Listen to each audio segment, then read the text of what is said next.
तर मुंबई महापालिकेला यावेळी वेगळीच तिरंगी लढत रंगण्याची चिन्ह आहेत। भाजपा शिवसेना युतीची चर्चा देखील अंतिम टप्प्यात असताना ठाकरे बंधूंची युती होतीये। मात्र या युतीमुळे काँग्रेस ठाकरे सेनेपासून दुरावली आहे।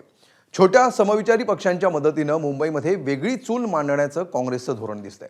यामागे अर्थातच हक्काचे मतदार दुरावण्याची देखील भीती आहे। महापालिका निवडणुकांचं बिगुल वाजलंय। राजकीय पक्षांची जोरदार मोर्चे बांधणी सुरू आहे। नगरपालिका आणि नगरपंचायतींमधल्या अपयशामुळे महाविकास आघाडी महापालिकेसाठी कोणती नवी रणनीती आखतेय याकडे सर्वांचं लक्ष आहे।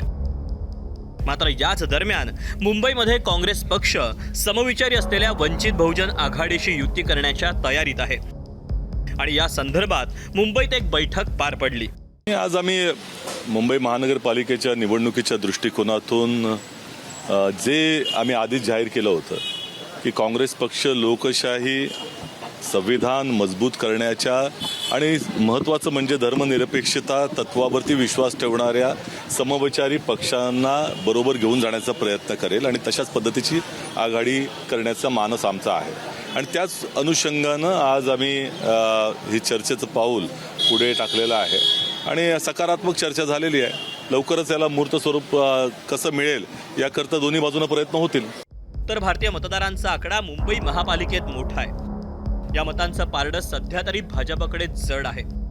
मात्र काँग्रेसही या मतदारांना आकर्षित करू पाहत आहे।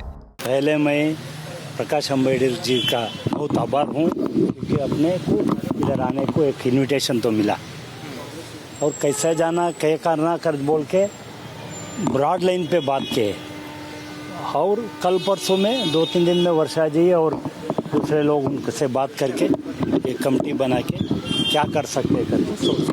जब गठबंधन करते तो दो साइड में भी पॉजिटिव ही है। नेक्स्ट 3-4 डेज में हो जाना चाहिए because we have no time no.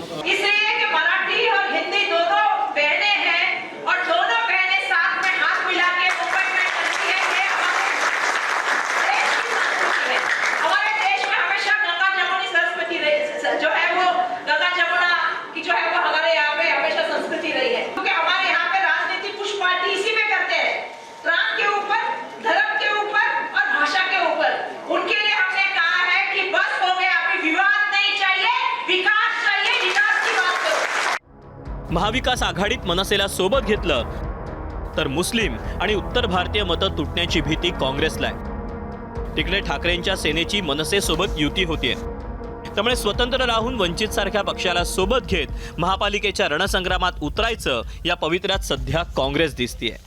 Marathi आणि हिंदी हा महाराष्ट्रामध्ये नेहमीच वादग्रस्त मुद्दा राहिलेला आहे। मात्र मुंबई महानगरपालिकांच्या निवडणुकांमध्ये काँग्रेस आता दोन्हींचं जे आहे ते एकत्र समीकरण बांधताना पाहायला मिळते। खरंच हे समीकरण जमणार आहे का? आणि दुसरं म्हणजे वंचित आणि काँग्रेसचं मागच्या निवडणुकांमध्ये कधीच हे समीकरण जमलेलं नव्हतं, त्याची सुद्धा सांगड काँग्रेसकडनं घालताना पाहायला मिळते। त्यामुळे वंचित आणि काँग्रेस एकत्र येणार का आणि मराठी हिंदीचा मुद्दा हा काँग्रेससाठी लाभदायक ठरणार का हे पाहणं सुद्धा महत्त्वाचं राहील। कॅमेरामन हेमंत कदम सुने एबीपी माझा मुंबई।